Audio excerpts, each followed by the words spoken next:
When I was young, no one knew anything about karate at all. It was a legend. When I was a teenager, no one knew the things that I do in terms of how to punch or kick, how to move. It was very rare knowledge in any of my teenage acquaintances. But today they all know it. Today, the advent of the UFC, past 30 years of the UFC being so popular, has introduced the fundamental 100 techniques of combat sport to all young people who are interested. So the approach today is very different than the approach in my youth. What do you think is at risk of being lost in martial arts today? What do you think is at risk of being lost in martial arts today? 40 years ago, in conversation with my teacher in Okinawa, Yagi Meitoku sensei, he was talking about how introducing judo into the Olympics changed the world perception of judo. He said that before the Olympics, judo was a mystery and people were very interested in it because it seemed so mysterious. And the abilities that a person who practiced judo could develop were amazing to the general population. But he said that all changed when Olympic judo was introduced. And within 5 years, the number of judo schools had dropped dramatically because it was no longer mysterious. All of the techniques were out there. In fact, in the first Olympics, Japan dominated judo. But even in 1968, a Dutch judoka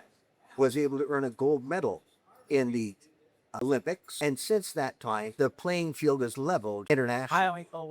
So we've seen similar things happen with karate. 100 years ago, karate was totally unknown outside of the island of Okinawa. Today, it's known worldwide, and the techniques and methods of practice are so common now that everywhere I go, there's one or more karate dojos. But what's at risk of being lost is not the physical performance, but rather the reason behind it.